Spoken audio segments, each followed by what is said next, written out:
Hi friends, అందరికీ నమస్కారం. Welcome to our channel Charusri vlogs. Friends, ఈరోజు నేను మీకు కాబూలీ చనా మసాలా కర్రీని సింపుల్గా టేస్టీగా ఎలా చేయాలో చూపించబోతున్నాను. దీనికి కావాల్సిన పదార్థాలు: రాత్రంతా నానబెట్టి మెత్తగా ఉడికించుకున్న శనగలు, ఆనియన్స్, టమాటోస్, పచ్చిమిర్చి, ఆవాలు, జీలకర్ర, అల్లం వెల్లుల్లి పేస్ట్, పసుపు, ఆయిల్, కసూరి మేతి, ధనియా పౌడర్, కొత్తిమీర, రుచికి తగినంత ఉప్పు, కారం. ఫ్రెండ్స్, ముందుగా మనం పచ్చిమిర్చి, టమాటోస్, ఆనియన్స్ని ముక్కలుగా తరిగి పెట్టుకోవాలి.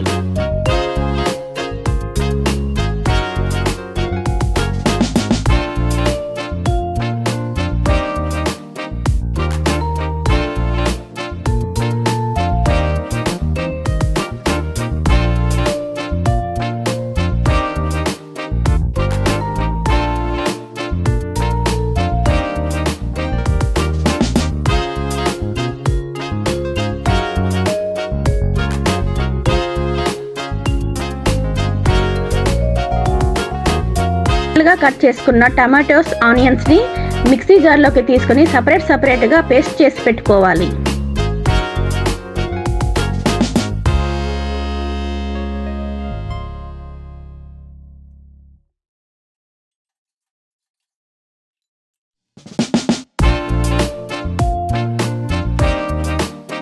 మనం ఒక కడాయిని తీసుకొని దానిలోకి 3 to 4 టేబుల్ స్పూన్స్ వరకు ఆయిల్ని తీసుకొని కొంచెం వేడి అవ్వనివ్వాలి.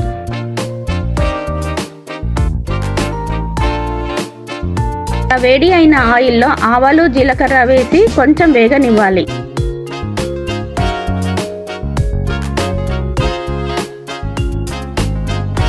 దీనిలోకి కట్ చేసి పెట్టుకున్న పచ్చిమిర్చిని 1 నిమిషం పాటు వేగనివ్వాలి. ఇప్పుడు దీనిలోకి ఆనియన్ పేస్ట్ని వేసి పచ్చివాసన పోయే వరకు వేగనివ్వాలి. కొంచెం లైట్ బ్రౌన్ వచ్చే వరకు ఆనియన్ పేస్ట్ని చక్కగా ఫ్రై చేయాలి. ఇలా చక్కగా ఫ్రై అయిన తర్వాత దానిలోకి 1 టీ స్పూన్ వరకు అల్లం వెల్లుల్లి పేస్ట్ని వేసి కలపాలి.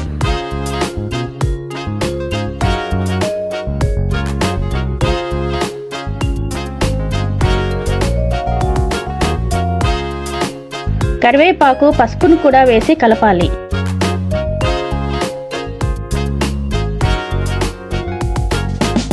దీనిలోకి మనం టమాటో ప్యూరీని వేసి కలపాలి.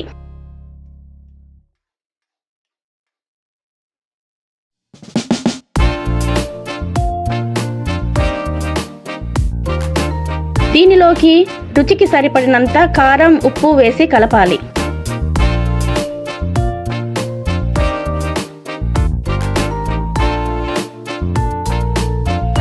తర్వాత 1/2 టీ స్పూన్ వరకు ధనియా పౌడర్ వేసి కలపాలి.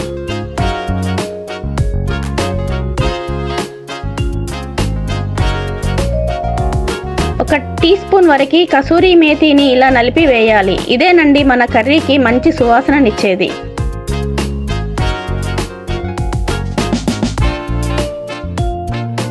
దీనిలోకి మనం ఉడికించి పెట్టుకున్న శనగలన్నీ కలపాలి.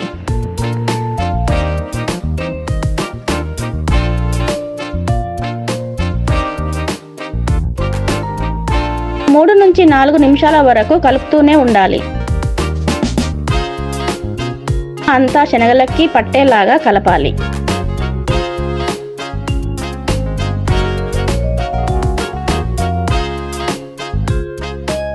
దీనిలోకి 1 గ్లాస్ వాటర్ తీసుకొని చక్కగా కలపాలి.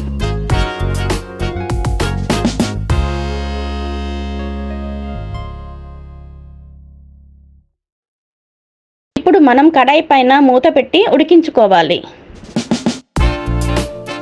చూడండి, మూత తీసి చూస్తే ఇలా ఆయిల్ ఫ్లోట్ అవుతుంది. అంటే మన కర్రీ రెడీ అయిపోయినట్టే. చివరగా కొత్తిమీర వేసి స్టవ్ ఆఫ్ చేయండి. అంతేనండి, గుమగుమలాడించే కాబూలీ చనా మసాలా కర్రీ రెడీ. దీనిని వేడివేడిగా పూరితో కానీ చపాతీతో కానీ తింటే చాలా బాగుంటుందండి. ఒక్కసారి ట్రై చేసి చూడండి.